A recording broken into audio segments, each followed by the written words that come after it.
One of the most bloody uprisings took place in January 1989 when the Panchen Lama was found dead just 6 days after having publicly criticized the mistakes committed by the Chinese government.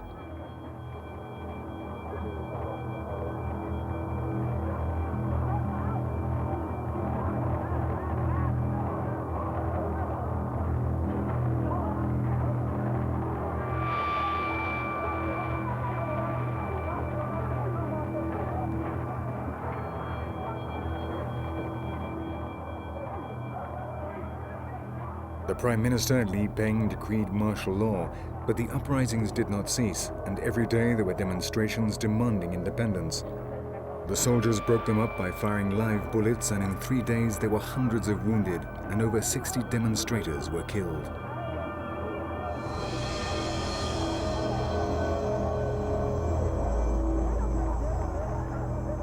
Prisoners are subjected to cruel torture. And in 40 years of repression, 1.5 million Tibetans have died as a direct result of the invasion.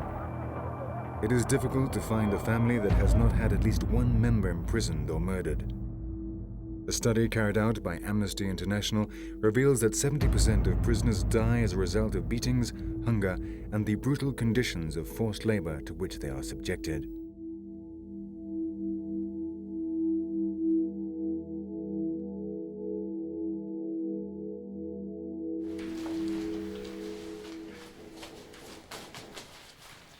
This man's name is Yeshi Togden. He is 33 years old and runs the Association of Former Political Prisoners in Exile. I was arrested on the 23rd of March, 1989, for participating in a peaceful protest against the occupation. That same day, I was taken to Shanghip No. 4 High Security Prison, where I remained for 6 years. During my time in prison, I was subjected to all kinds of humiliations and tortures. They beat me so hard on the head that I lost the hearing in my right ear.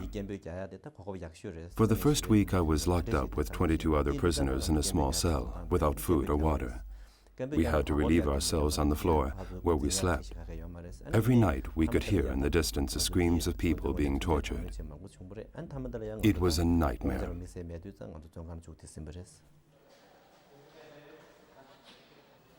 Yesi shows us some of the instruments used for torture. This torch was one of the most common. With it, they hit us on the head and gave us electrical charges on the most sensitive parts of the body, such as the testicles, the mouth, or the forearms. On the 14th of May 1995, Yeshi Togden was released. He had no other option but to escape into exile like thousands of his compatriots before him. This means a dangerous journey on foot, lasting 3 weeks across the highest mountains in the world, sleeping during the day and traveling only at night to avoid being seen by the soldiers.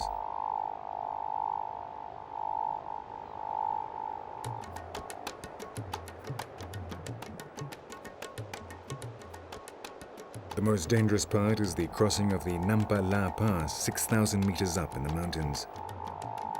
But on the way, there are many other dangers: glaciers and turbulent rivers, avalanches and snowstorms. And they don't feel free until they've reached Kathmandu, the capital of Nepal. They know only too well that if they are caught by the Nepalese soldiers, they will again be handed over to the Chinese authorities and will probably never be heard of again.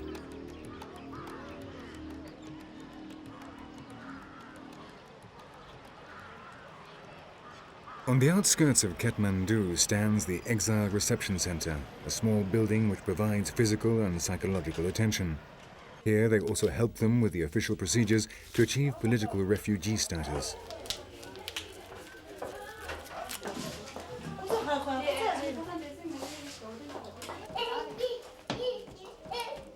This group of 7 girls and 12 boys arrived just a week ago.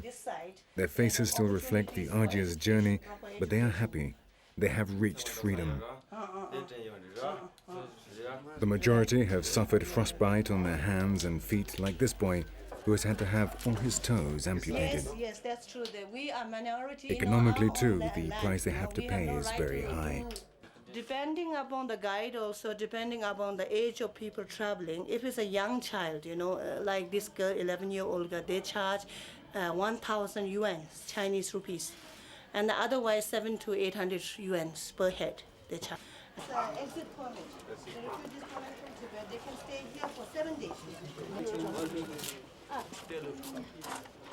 In the courtyard of the little clinic, the nurses clean and dress the wounds.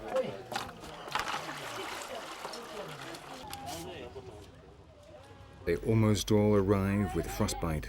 They have to travel light, and the sports shoes and the few clothes they have with them are not enough to withstand temperatures that drop to 40 degrees below zero.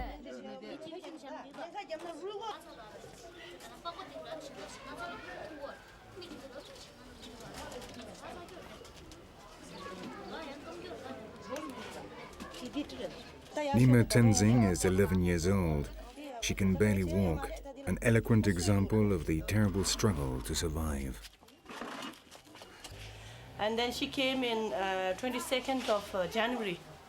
And when she came from Tibet, on the way, these people been, 22 of them been badly frostbitten. When we were crossing the mountain Nambala, lot of snow. One night, they stopped somewhere, the whole night started snowing, and the very next day they traveled in the snow for 5 days. And from the group of 22, 5 people died, very young people, They were frozen to death, frozen, ice. They had no food for 5 days. They were eating only snow. And she was carried by one of the boys. And then, the boy also got frostbitten. And then they couldn't walk the snow was so much. If they had been in the snow for another 1 or 2 days, they might have died also. So from the group, 5 people died in the snow. They slept in the night, morning they were just frozen, completely frozen. These people are so strong, Can you imagine ourselves, all these toes gone, When she came, the toes were just hanging, They are so strong, really.